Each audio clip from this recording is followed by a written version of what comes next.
On the western shore of the Pacific Ocean, over 1.3 billion people inhabit a territory of 9.6 million square kilometers. Its coastline extends for more than 18,000 kilometers, and its vast sea surface is studded with more than 5,000 islands. It is one of the world's oldest civilizations, dating back over 5,000 years, and more people live there than any other place on the planet. China has become one of the fastest growing economies and is the world leader in exporting and importing of goods. As China's economy and exchanges with the world continue to grow, there has been a sharp increase in the world's demands to learn more about this fascinating country.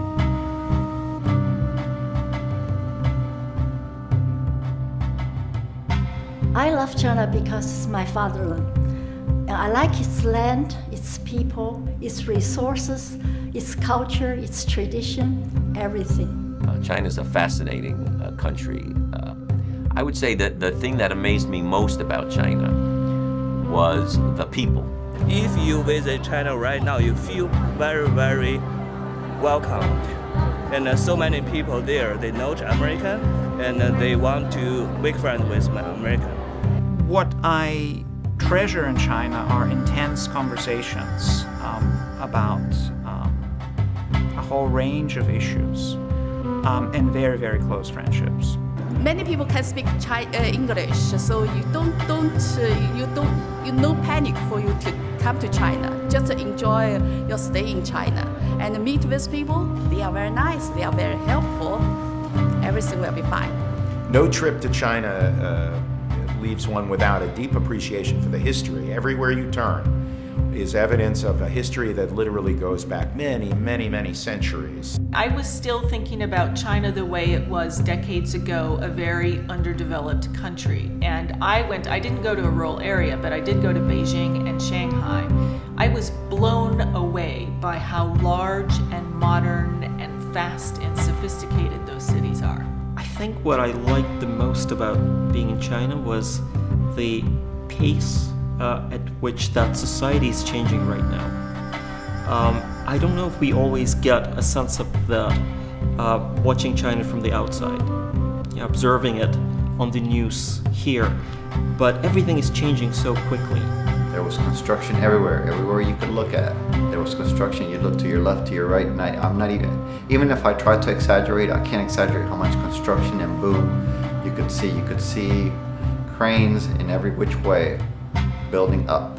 Go to Shanghai. It's the most incredible city for architecture. It looks like it's in the year 2090.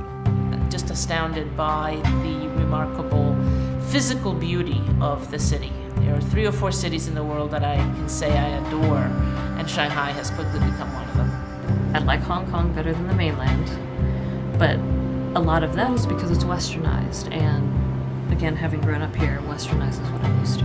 Well, I grew up in China, and I like its food, I like its people, I like my friends, everything there. Shanghai, to me, is New York City, Paris, Rome, combined, multiplied by 1,000.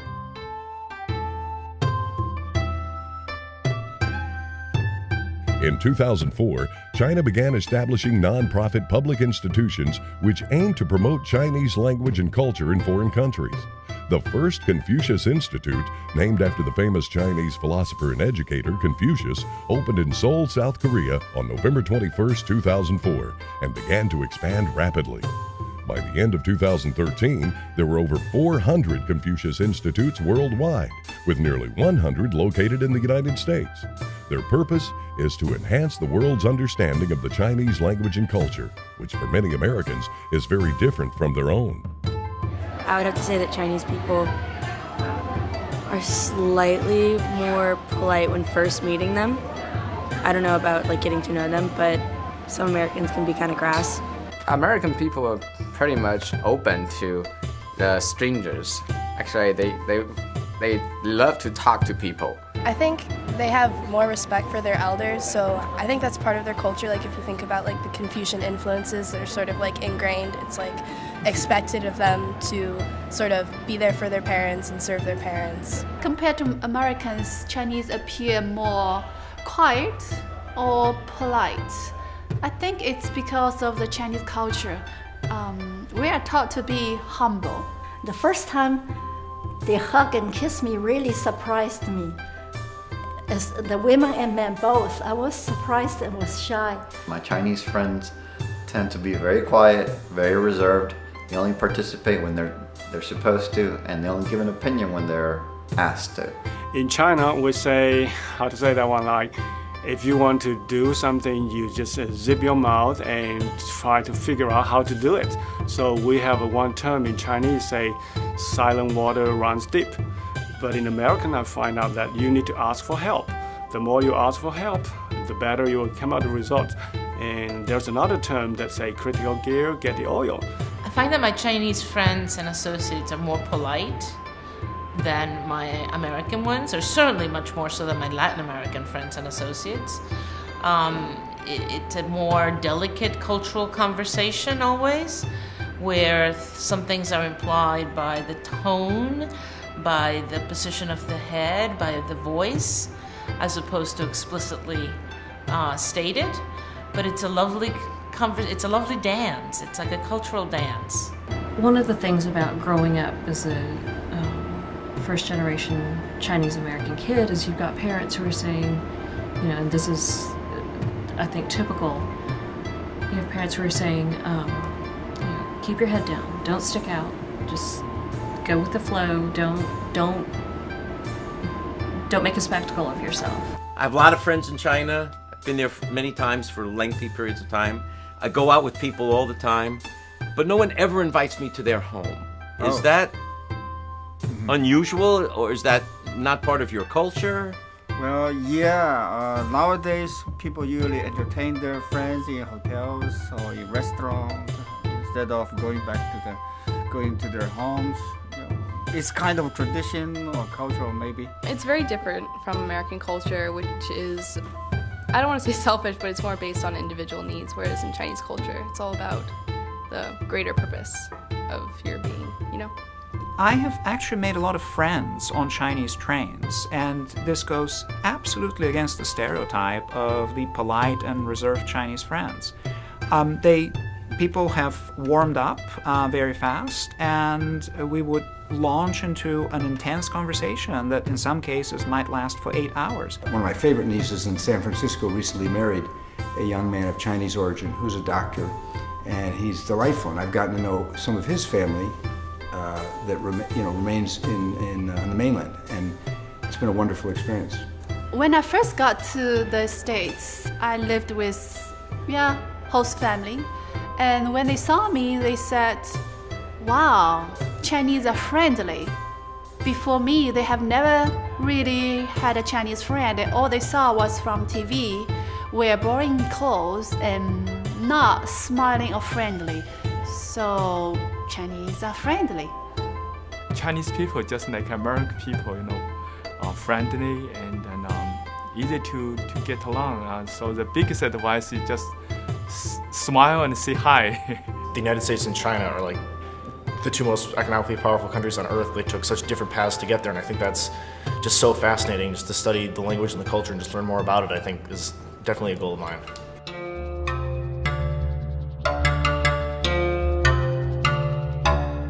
The wide variety of ethnic groups and cultures which exist in New Orleans have made it unique among other cities in the United States. In the 1840s, a tiny enclave of Chinese resided in the city, and by the 1880s, Chinatown was developed. What you're seeing here is a 1917 map of New Orleans Chinatown. Went through all sorts of records and pieced it together. So all of those yellow buildings were directly related to the Chinese population. They might have been notion shops, grocery stores, religious institutions, and by coincidence, this is the location of the present-day Tulane downtown medical campus. This is a big Chinese cemetery. The Chinese characters here means the time when this cemetery was built. Originally, it was built on July 1904. This was old, and now it was rebuilt in 1949. This is a big cemetery.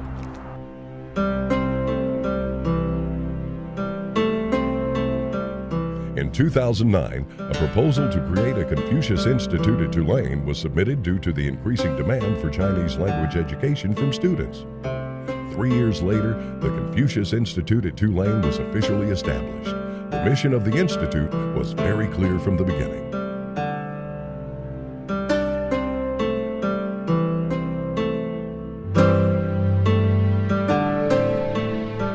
We are honored and excited to have the Confucius Institute on campus. It took several years of very hard work by our colleagues in China at East China Normal University, at the Chinese Consulate in Houston, and of course our leadership here in the School of Liberal Arts at Tulane to forge this agreement. And I salute all of those colleagues in that effort, and I know that we are now meeting this growing demand and interest among our students to learn Chinese language and learn about Chinese culture and history. And that is a marvelous asset, not simply because it equips our students for this new world in which they will live, a global world where they will interact with many people from China. It's also going to help stimulate growth and development here in New Orleans and in southeastern Louisiana with the influx of Chinese citizens and Chinese Americans and with the general internationalization of the entire Gulf Coast. I want to know why over 5,000 years of culture, why it's still so practiced and it hasn't evolved that much. That's amazing. That's what Ashley just said. The Confucius theory is rooted in every aspect of the Chinese society. It's like a Bible to Chinese people. It has been there and it's going to be there. What we hope to achieve with the Confucius Institute is to be able to teach more classes in Chinese, both to our own students and to the community, and to deepen our ties with our partner institution, East China Normal University, so that our students can be hosted there. Okay, I like China. 我喜欢中国.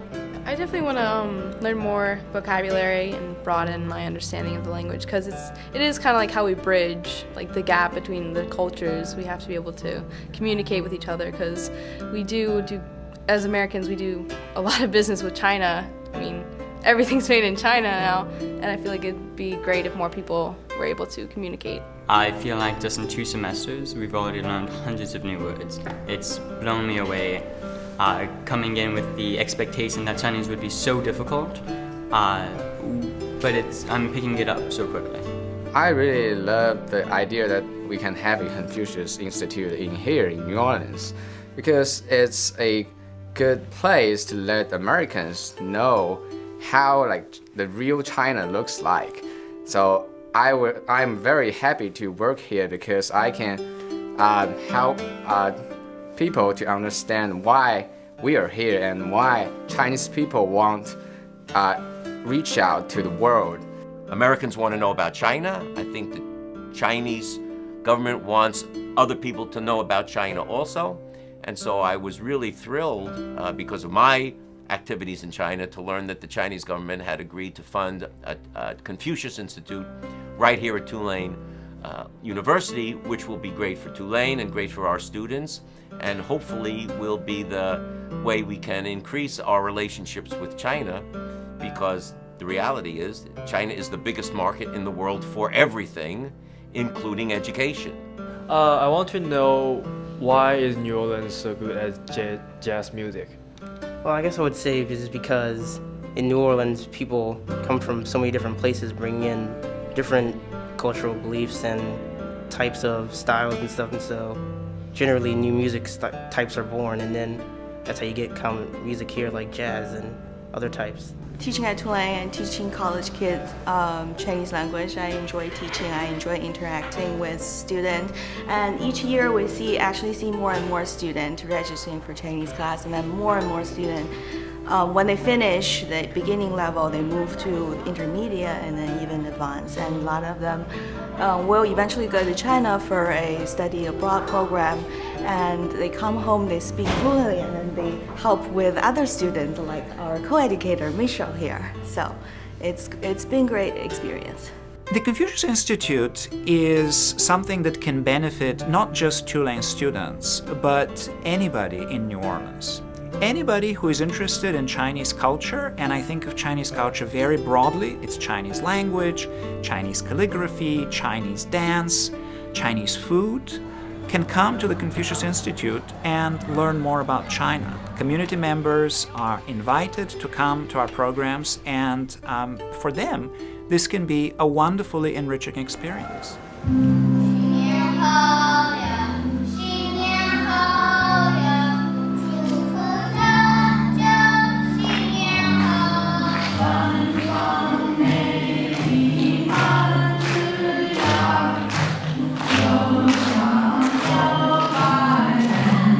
What I heard tonight was absolutely magnificent and thoroughly professional, and it's a revelation to my American eyes and ears to see this, the artistry of these people.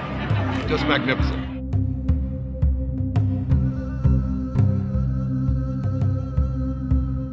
Who that can beat saints? In Chinese, 谁敢打败圣徒球队？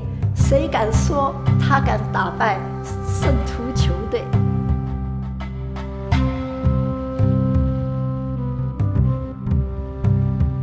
I can only say 3 words. I can say ni hao, that's hi, and I can say, I don't know if this is 1 word or 2 words, xie xie. That means thanks.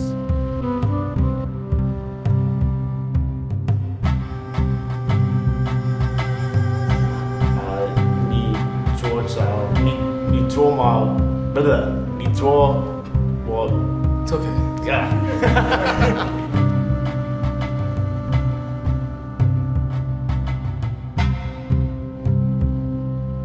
I will tell you there is some truth in stereotype. You know, growing up, I played the piano, I played the violin, we had a lot of cameras.